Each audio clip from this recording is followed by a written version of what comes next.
and clear of the closing doors, please.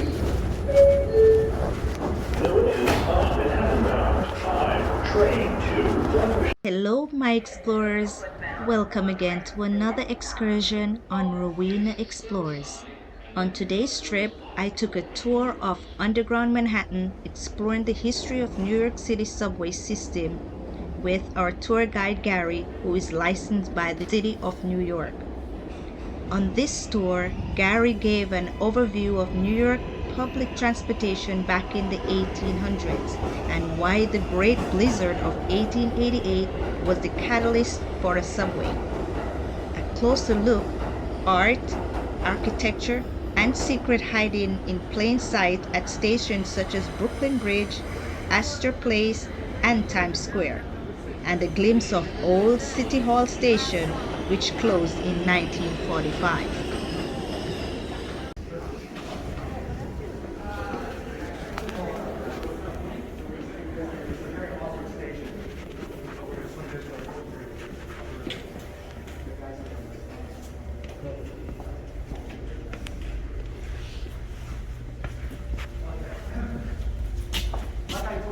This is the most neglected station in the system. This station is what was going to be kind of like a grand central of stations once upon a time. You can see there's a platform in the middle that's not used anymore. That platform was an exit-only platform. There's a train that's coming in on the far side there. Behind that white blanket wall is another platform that's been covered up for a few years now, not for why, but it's been covered up. Exit-only platforms are something that IRT had done in a few stations, which means that the train comes in, the doors will open on one side, people get out, and they can only exit. They can't stay that place. You can exit them, that's it. Then the other side will open. They still do this on the PATH train at World Trade Center and at 33rd Street, all right? This is a big year, 1888, because what happens in 1888 is, well, yes, a snowstorm, but also the first electric streetcar system showed up in Budapest. They got that much too. All right, good for them. Frank Spade figured out how to do it with an overhead power line, just like the way they do it in Budapest. Overhead power line with a prop. Yeah, the board above it, it's like, in theory you can stand on it, but I would never stand on it. Not that I'm ever down there, but you know, if I was down there for some reason, I would never stand on the board. But the board is a level of protection that is. If you ever fell in, which you should not do, but if you do fall in, see there's a ditch in the middle? Yes. All right, in the stations, you're going to see ditches. And the ditches serve two purposes. Drainage is one thing, but the other is a place to go. It's like, if the train is coming. You never try to climb out. You'll never make it, right? Pick up the train, as a matter of fact. So you'll never make it out. The train, like if you're down there right now, the train is coming. The time he sees you, the operator sees you, and they're going to be able to stop the train in time. So lay down the ditch, though, the train will pass over.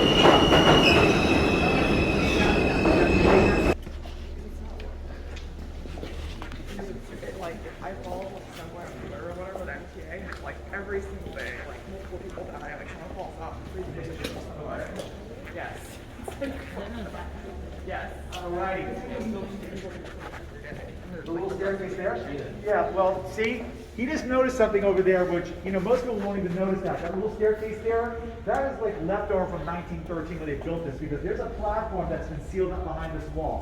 This tile work here, which says Chamber Street on it, this is dirt cheap. It's cinder block with a glazed edge. I went to an elementary school made out of that material using that color. Not kidding, all right? So if you went to a public high school in the city of New York, or public school in the city of New York, guarantee you're going to see this kind of work. And look at the columns there. You see those white tile columns? That means there's something behind it. The platform was destroyed during the expansion of the number 6 platform. The Walter Goes.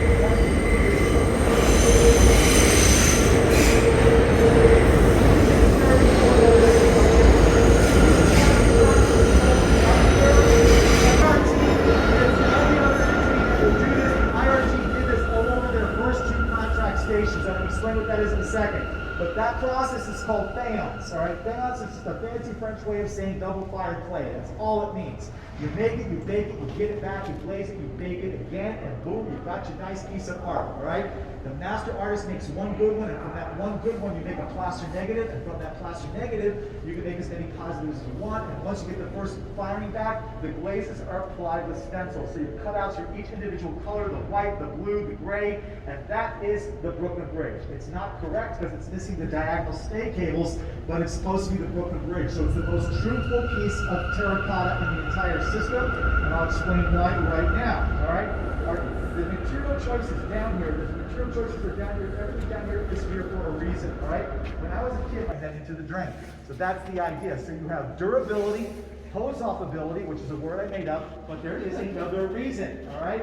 Once upon a time, we did not have fluorescent lights lighting up the stations. This station was, this film of this station, before they put the fluorescent lights in, a movie called Somebody Up There Likes Me with Paul Newman. He takes his date back to Brooklyn, and it starts here at this station.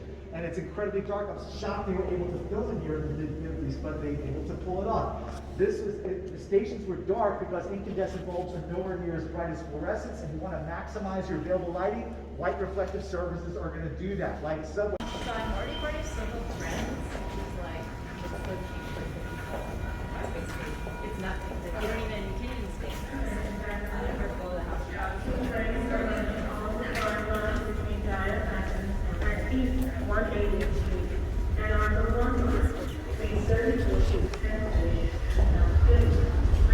That's crazy. They're making an announcement that it's March.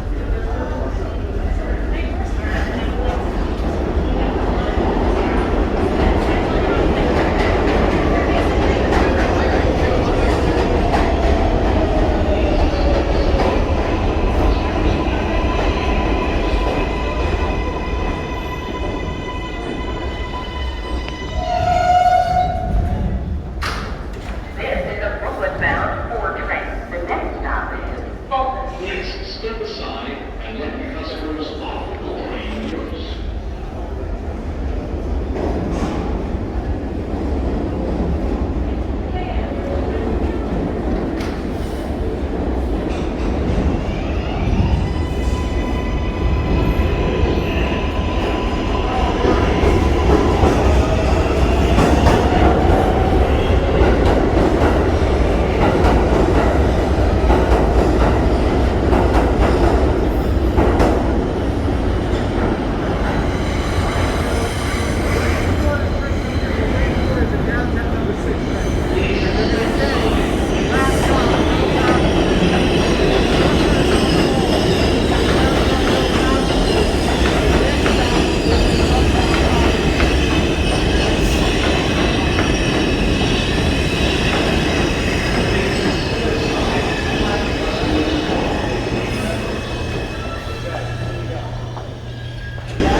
Train stop. Y'all see it? Right there. It's up.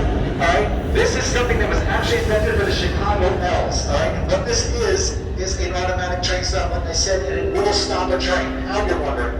On the front of each car, right next to the wheels, there's something called the emergency brake trigger. If the train goes through a red signal, and somewhere there's a signal that's associated with this, if a train goes through that red signal, it will hit it, the trigger will hit it, and then the brakes are going to go into emergency and power stops to the motors, and this is absolutely a brilliant safety feature, right?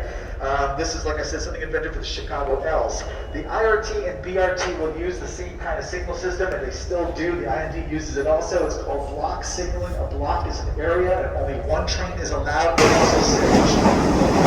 Since we're going to get on this train, and this is the most beautiful station in the system. The station that was shut down on New Year's Eve 1940. And let's get this car because it looks like they cleaned the windows recently, so we'll use this car. All right, let him out first, but then get in as quickly as you can.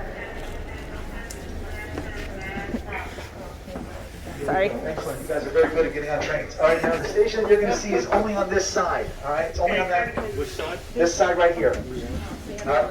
You have to look out the window. If you're going to record it with your phone, put your phone right up against the glass. That way you will not get any reflection, and I won't talk during it. The station shut down New Year's Eve 1945 by the city. The IRT had kept it going because it's their showplace of the station. It never used white tiles. Instead, it uses a golden green color scheme made out of something called Gustavino tiles, which are more expensive. They're tongue and groove, and once they're cemented together, they're incredibly strong.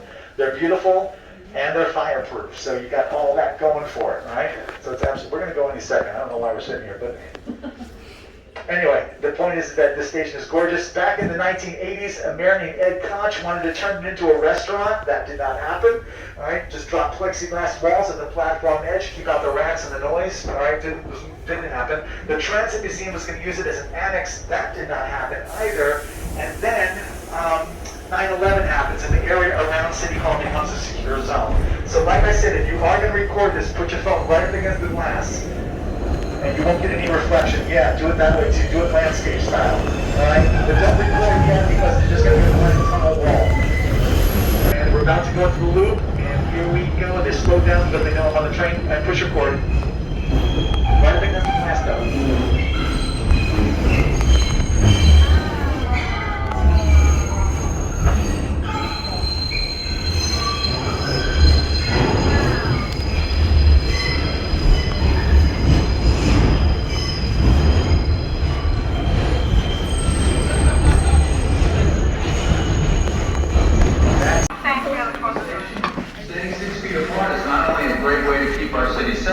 Think how much you'll save not needing cars. Okay, Thanks, here we go. Governor. Oh, we escaped the Jerry Seinfeld announcement because it's announced to the hall.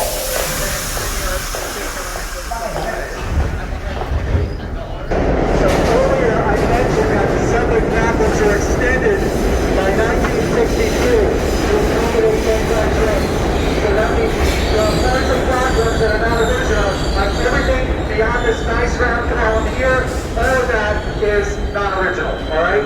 It was added by 1962 to accommodate the longer trains. This is one of the better renovations that was done in the 80s. The Bleecker Street station, though, which was the green turn on a turtle on the side, you got your fans for your hands, and every time you do a station renovation, 1% of the renovation budget is for art. So this is what 1% of renovation budget art looks like. This was done by Milton Glaser. Milton Glaser is the graphic artist who came up with the I Love New York logo and the psychedelic silhouette of Bob Dylan album cover and Brooklyn Brewery, New York Magazine. The reason why I'm stopping here to prove a point, all right? Like I said, this thing right here. When I was a kid, my father with his pronouncements, he said to me the reason why they did this kind of work in the New York City transit system is because they built the system during the peak years of immigration, which is true. 1892 to 1924, you have 12 million people going through the Port of New York becoming Americans at Ellis Island. For some reason, 8 million of those 12 million are going to go somewhere else. But all right? Okay, so where are you? Beaver Street, a petting zoo, a bad zoo, or better yet, what is it? All right? I had a couple from Australia not that long ago on this tour. They had no idea what this thing is because they don't exist in Australia. They thought it was an otter, right? I had a guy, though, from Queens who was severely animal challenged. He thought it was a squirrel, all right? You can sort of see that that's like a bushy tail thing, all right? Maybe, but I had a kid from the Bronx who thought it was a chipmunk, right? So people don't know their animals, I guess, but you all know that's a beaver, right? And like I said, on the seal of the city of New York, there are 2 beavers. They're not rats. Rats are not even from here, right? The rats jump ship. But the fur trade is what this is about. The fur trade is one of the economic engines that's going to make New York City happen. And in 1784, a year after the revolution is finally over and done with, a guy moved here from a town in Germany called Waldorf, and his name sounded something like John Jacob Astor, but that's what his name will become. And he went into the fur trade, and he was trading with everybody and their mother and selling these furs back in Europe. In fact, he broke trade embargoes that were put against Great Britain leading up to the War of 1812 by President Thomas Jefferson. Don't sell anything to Great Britain. He's going to do it anyway because he's making money. This guy saw the future. He said the future industry on this island is going to be real estate. So he starts taking the fur money he's making and starts becoming a land speculator. And he was a really...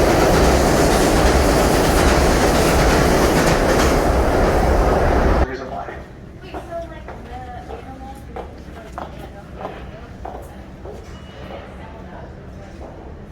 Obviously not everyone, because like the guy was on, the guy who said that the music called a circle of 30, you know? Somebody had to design it, somebody had to make that, right? This is the middle of the train. And how do we know this? Well, the monitors are given to the city, and most stations do have monitors.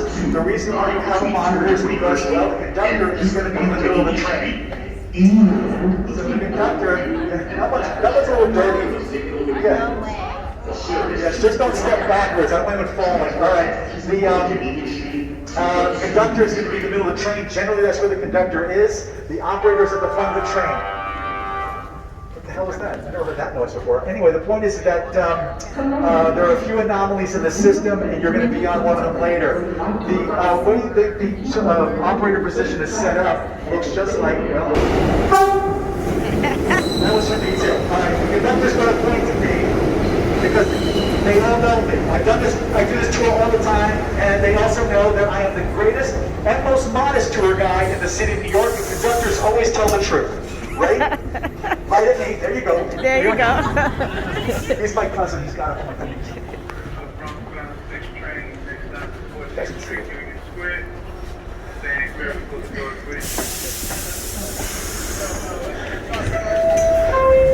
R26s all the way up to R36s. They were some of the best cars, and they all look a little bit different. I'm sorry, they don't look different inside. The mechanical stuff is a little bit different on each car, each version of the car. So you have the American Car and Foundry making a bunch of them, but the bulk of them were made by a company called the St. Louis Car Company in St. Louis, Missouri. And eventually they're going to be building them for the World's Fairs. That's a World's Fair car. You can tell by the big window there. And also it says World's Fair, right? But the reason why they use the big windows is because the number 7 train is above ground, right? And the World's Fair is above ground, and you can see the World's Fair as you get closer to it from the train. That's the idea. And this shows you how bad things got for the IRT. We're going to get off next stop, by the way. They only purchased, for the 1939 World's Fair, 49 cars. That's it. That's a nothing order. I'm surprised that they even, the company that built them accepted that order that small. But look what they built, 430 actually, not 424. 430 cars were built in 1964. The R36s for the World's Fair. Kind of amazing. And this is the original interior of the R36.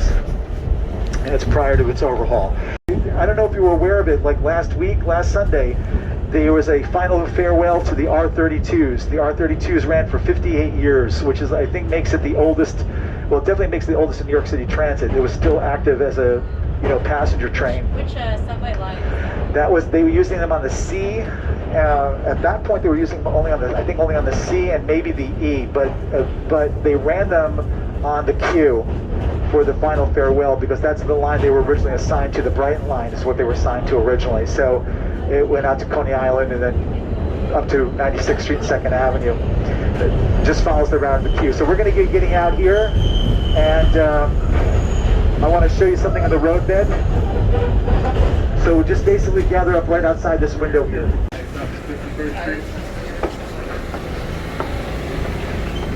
Alright, so we're going to be right here for a second. So the conductor is going to close the rear section first, and then he will close the forward section. And once he gets the rear section closed and locked, then he'll close the forward section. And then, once he gets that closed and locked, the operator will get indicating that all the doors are closed and locked. Because people generally be crawling out of trains, so I'll make sure the doors are closed and locked. And then he's going to watch them. He's going to wait to come out to me, and then he's going to watch them 3 car lengths into the tunnel, and he's going to make sure no one's being dragged by the train. Once the train is clear from the station, look into the roadbed. You'll see 1904 technology at its best. I'm going to get out of the way. Right there. You'll hear it too. There you go. The signal is red. That will pop up. It works with compressed air the way it always has. It's a fail-safe. If there's a leak in the air in the compressed air system somewhere, they're all going to pop up because compressed air holds that down. All right. So if there's a problem, they all pop up and nothing can move. That's smart. According to New York City Transit's website, mta.info, originally managed rapid transit routes and surface lines. Abraham Bauer established New York City's first public transportation route in 1827, a 12-seat stagecoach called Accommodation that ran along Broadway from the Battery to the Bleecker Street. By 1831, Bauer had added the Sociable and Omnibus. New York City's first official subway opened in Manhattan on October 27, 1904. The Interborough Rapid Transit Company, IRT, operated the 9.1-mile-long subway line that consisted of 28 stations from City Hall to 145th Street and Broadway. The Brooklyn Rapid Transit Company, BRT, began subway services between Brooklyn and Manhattan in 1915. For a few years, I mean, after a few decades, they become a little bit, it's like a car after a while. Hopefully 5 years, but it's already designed for them. Just show that real quick. Means that there's no in-between car. So like the end of, in each car it has 2 sets of wheels. They're called trucks. In between each car and this thing, we'll have 1 truck. So 2 cars. In 1959, a speech was given by the head of the transit authority who said that the future of rapid transit is going to be automation, that robot trains are going to...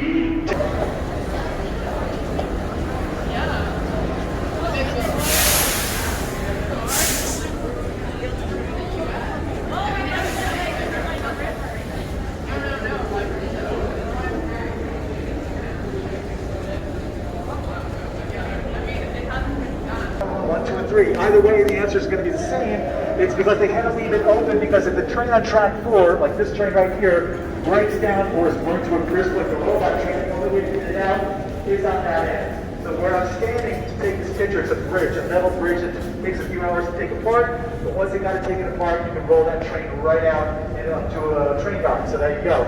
Across over here, this is the original south end of the southbound platform at Times Square, right in here. The work that they did here is incredible because it's historically accurate. You have the right size white subway car right there.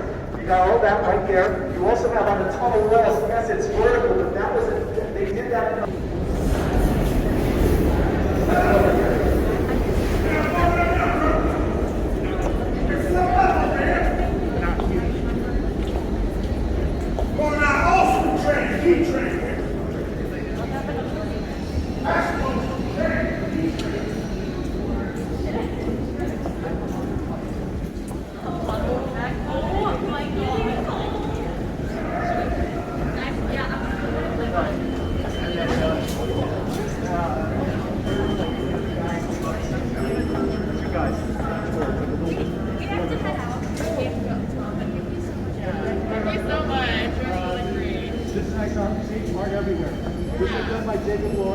It's very well represented at the Museum of Modern Art and at the Showbiz, right?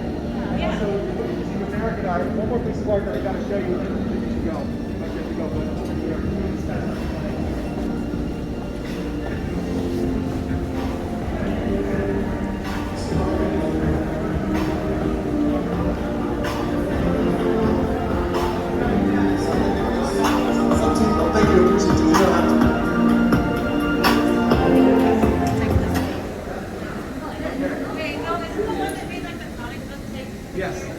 this is a Roy Lichtenstein, and this was a gift to the city.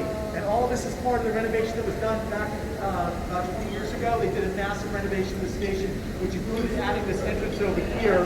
There was no entrance here once upon a time. And this is a Roy Lichtenstein that he donated to the city. That's kind of amazing for that. Absolutely. Definitely for that. All right, and it's a history of the New York City subway system. So you claim it on that time. You claim it's not in your cards, but it's pulling my own way. And I will reach for me, but you use the heart, so who can stop me if I decide that go my destiny? And what if we rewrite the stars? See you meant to be mine, and nothing can keep us apart. The tile going a different direction. So that's kind of nice that they did that. So you can see where it was. And there's something within that area there. That used to be platform. Like that's something right there. You see the door that says Knickerbocker above it? The Knickerbocker door was a mystery for a very long time. I'll explain over there.